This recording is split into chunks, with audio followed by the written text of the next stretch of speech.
Hi Precalculus students. I was asked about periodic functions and what we can do about them. Okay, we've got 4 definitions we need to go over. First one is periodic function. It's just saying that we're going to repeat over and over and over again. And we'll call that repeat a period. So here's a table that's going to repeat every 3 numbers. The period is 3. Here's a graph that's repeating over and over again. It's repeating every 4 units. That's the period.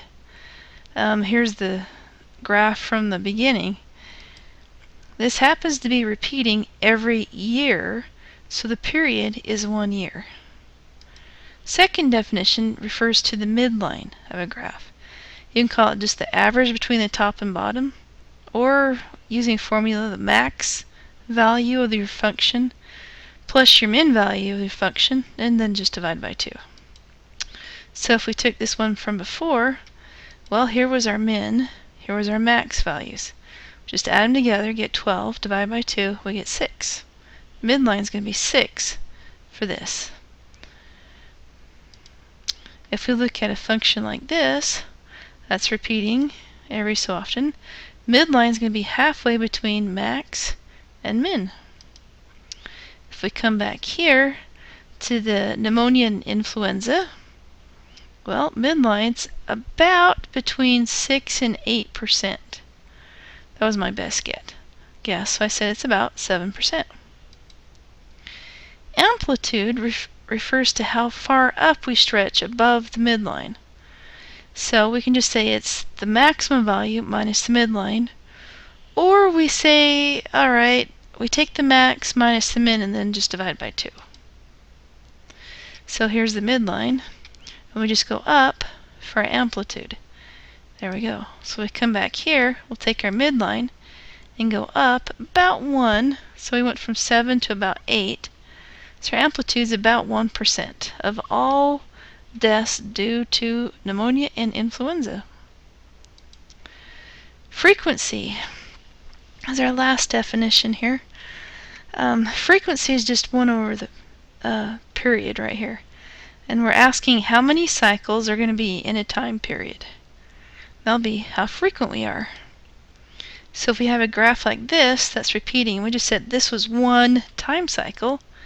Well, there were 4 cycles in 1 time period, so that's our frequency. 4 cycles per 1 time period. Okay, now we can rearrange this formula right here and say the period is actually 1 over the frequency. So 1 over 4 cycles per time period is 1 over 4. So we'll see that the period is actually 1/4 of the time that we've got right here. If we come back here, we can repeat 5 times for 5 years or once for 1 year. Frequency will be 1 cycle per year, 5 cycles per 5 years. That's kind of boring. Okay, so let's get an example right here. Alternating current. The electricity used in American households is AC. So it alternates typically between 120 volts and 60 hertz. So it's going to cycle 60 cycles per second. So see if you can sketch the voltage as a function of time for the first 1/10 of a second, and then state the period, amplitude, and midline. Okay, so we know that the frequency was 60 cycles per second. So I just went ahead and changed it to the period. Period is 1 over 60 cycles per second, or 1 second for every 60 cycles, or 1/60th of a second for every cycle. See where I did my calculations right here. Now to find out how much it was really in 1/10 of a second, well, we've got about 6 repeats. So when we graph this, we'll get 6 up and downs with our midline right here at 0. Okay, so the period's 1/60th of a second, alternating between negative 120 and 120. Midline's right here at 0. And amplitude is 120 volts. That's how far we went.